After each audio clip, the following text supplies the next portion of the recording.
Okay.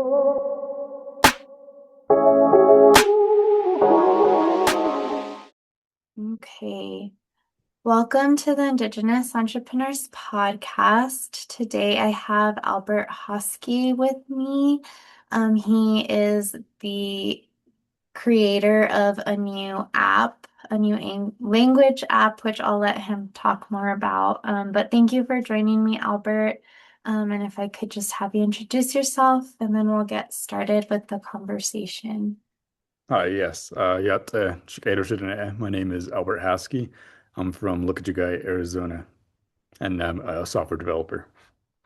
Awesome. Well, thank you for joining me. I guess my first question is, can you kind of give us an idea of what got you into developing your app? What is your app, first of all? What is your app, your business, and what kind of got you started on this journey?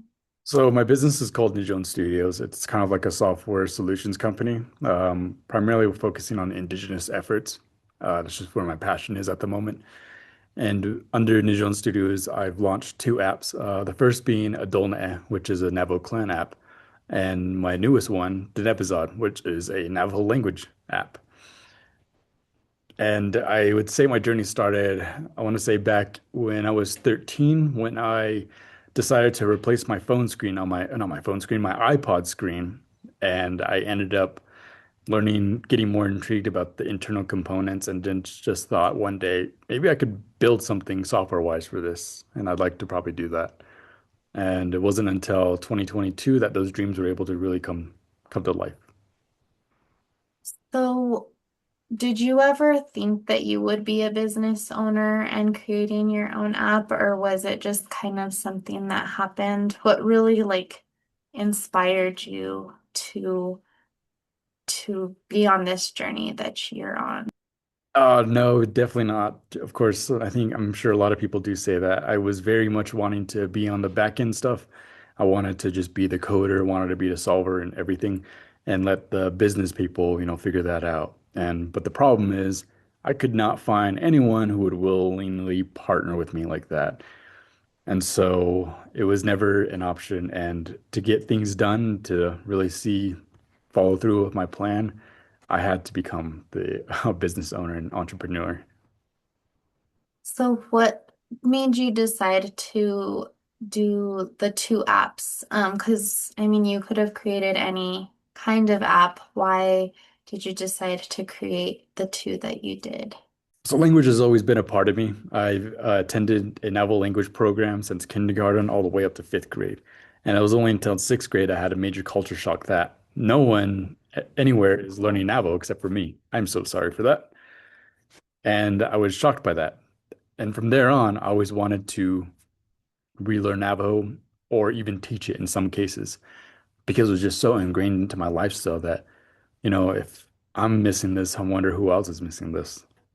I wanted to give them that shared experience, that the joy I got from my own language and activities we did with it. Yeah, it's a really important thing they're doing. I think that cultural and language retention.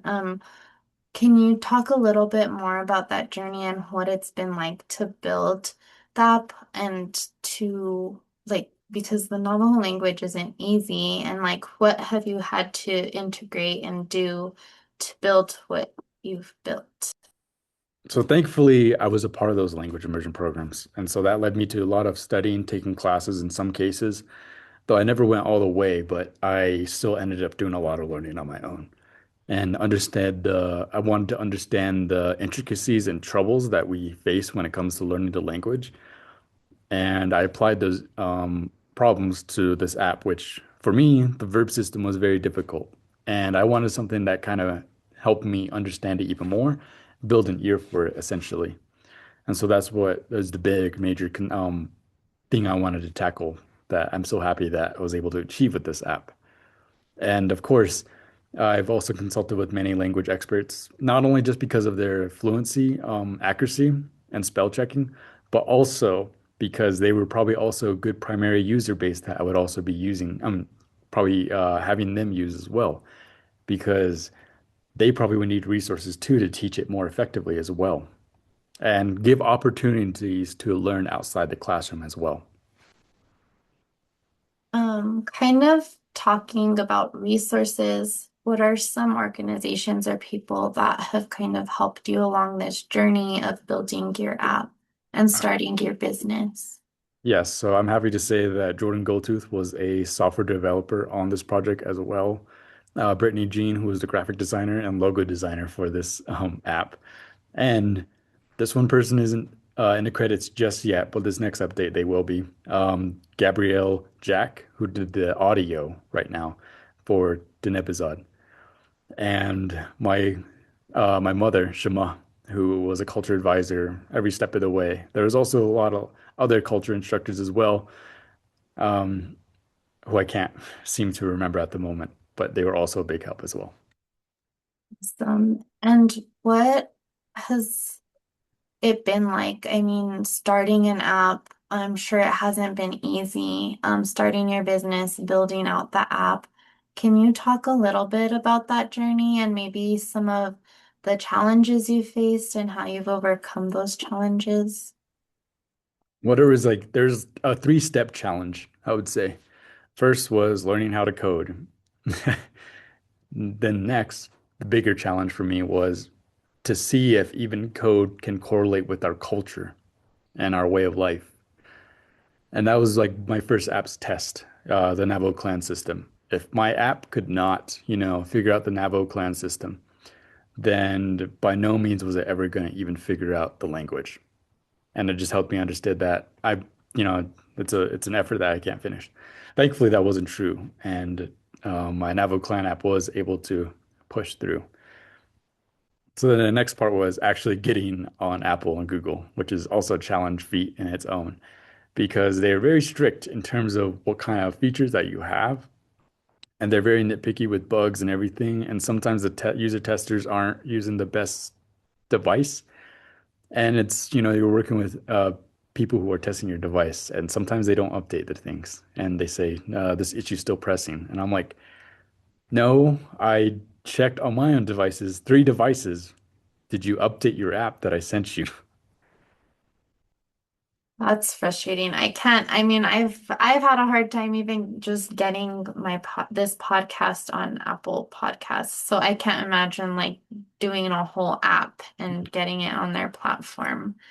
Um, are there any like other things that you've learned through this journey? I guess kind of more on the entrepreneurship side of things with your business. Oh, yes. I think having a business definitely made the process of submitting to Apple and Google much easier. And that's just because the stuff they were asking me for, all related to business expenses. Do you have an EIN number? Do you have all this? That I didn't think I needed that. And if I never had started a business, I would be lost. And who knows, maybe I wouldn't have uploaded. Maybe I would have given up at the business part. Did you just kind of figure out the business side of things on your own, or how No, did no, you no. go through Thank, that? Because it's a lot, oh, there's so many things. So I'm curious as to what that was like for you. thankfully, thank you for asking that question. Thankfully, I actually had the opportunity to join an incubator program with Change Labs, which is located in Tuba City. And it was only through there that they were able to see my vision and help me along with that journey. They really told me what I needed to do and how to do it. Unfortunately, they weren't able to handhold me with, business creating and everything because that still was up to me at the end of the day. What would you say? Because I know a lot of people have ideas and they want to start a business. And then they kind of expect to be handheld. How did you navigate that? What would your advice be to someone who's wanting to start a business, but maybe they don't know how to start? The hardest thing is starting. Once you get over that threshold, everything will start coming easier. Um, don't expect that you have to have everything done in one shot. That's not what I'm doing. Um, and that's what I've been doing from the get-go. My apps aren't perfect. They're not done, I would like to say, but they are to a point where I think they hold value right now to someone out there, that it guarantees that someone will be using it right now, such as yourself. And that's what I want to stress, that nothing can be 100% done. I'm a perfectionist. I want everything perfect, but if I really went through that route, this app probably wouldn't see the light of day for maybe another 2 years, or who knows? I would have probably never released it. Sometimes just getting things done and getting it out as soon as possible usually is really helpful. Yeah, and the cool thing with like software is you can always make updates, right? So you're constantly improving it. I really like your app because, well, as I mentioned, I'm not Navajo, but my husband is, and our son is half Navajo. And I had bought like a dictionary, a paper dictionary, but it wasn't the English to Navajo. It was like the opposite. So I'm like, it's hard for me to use. Like I can look at the words, but I can't really look anything up. So your app makes it a lot easier to kind of learn the words. In terms of like fundraising, what have you like have is that one of the challenges that you've been facing is fundraising? Or what have you been doing to fund your project? That's a great question. I've been doing everything I can to secure funding. I've applied to many grants. And I think the challenge I'm facing right now is there's two challenges actually. One, Navajo is actually really decently preserved to an extent, so it's not a high priority. That's what I've heard. Secondly, when you tell them an app that can do this and that, sounds very unbelievable. It sounds very fictional. It sounds impossible in some cases that they're not going to do that. So why waste our efforts on this person? Well, I think what you're doing is awesome. And my husband, I think, saw a post of yours on Instagram or his sister saw it and sent it to him. And then he showed it to me. And I was like, oh my gosh, that's so exciting. So that's where I found you on LinkedIn. And I was like, I want to download this app because, we're looking for ways to enrich ourselves and enrich our son so that he is connected to the Navajo language and culture. And we live in Albuquerque, so he's not embedded in like the res community. He's not close to his elders. And we're having to figure out like how to keep that connection for him. So I think it really is a great tool for families like mine. And I'm excited to just see what you continue to do and the updates that you continue to make. I showed it to my parents. They're not Navajo, but they want to support their grandchild. So my mom's, I think, gonna download it as well. So I just want you to know, like, you are providing a lot of value to families like mine. And whatever, like, we can do to support you on your journey. We're just here and happy to share your story. And that was, I think, another big initiative on my end. I wanted people like you and your families to, still keep the Bizaad strong. And that's the most important thing for me. Language is very important to me. And I am myself not as fluent as I want to be, but I know a lot more than the average Joe. Is there anything else you would like to share while we're on here, like how has entrepreneurship impacted your life, or anything else about your journey so far that we haven't touched on? Entrepreneurship, that's difficult. Yeah, it's a challenging world right now, especially right now with the economy. Finding funding, securing, investors. It's very difficult. And especially when you're in a unique predicament like I am, when I'm trying to, provide a service, in this case, my own language, that, I still have a noble cause that I still want to make it supportive as possible. And so when you're coming to investors and mainly investors, they're wanting to figure out how to squeeze the most amount of profit out of people. And that's the only way you're going to secure funding with certain people. And, you're fighting challenges with your own morality and your endeavors. and try to figure out, is it even possible? How far can I go? Yeah, especially because it is like a culturally grounded app. So you want to stay true to those cultural values that you have. And it is really hard sometimes to balance, especially when you're trying to work in a westernized economy. But I think that's what's exciting about it is, if you are successful, you're helping to forge a path of totally different type of entrepreneurship and business building. Yeah, so those are the challenges I face. Mhm. And I'm sure anyone who's a native entrepreneur have those same challenges. But, if anyone like you who are appreciative of the work I do, I'm sure people will be appreciative of the work they do. So don't give up and keep going. I think that's what matters. You just keep going. I've been keeping going for since the better part of 2022 now.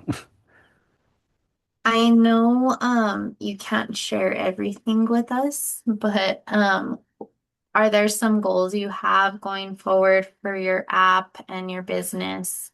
If what you can share with us, I'd love to hear goals that you have.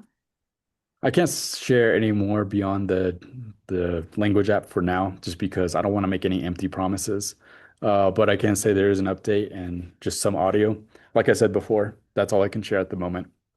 Um, Beyond these two apps, I do have two more ideas in my head, but it's just depending on whether, if it's going to be used or not would be viable. And if they aren't, I won't pursue them.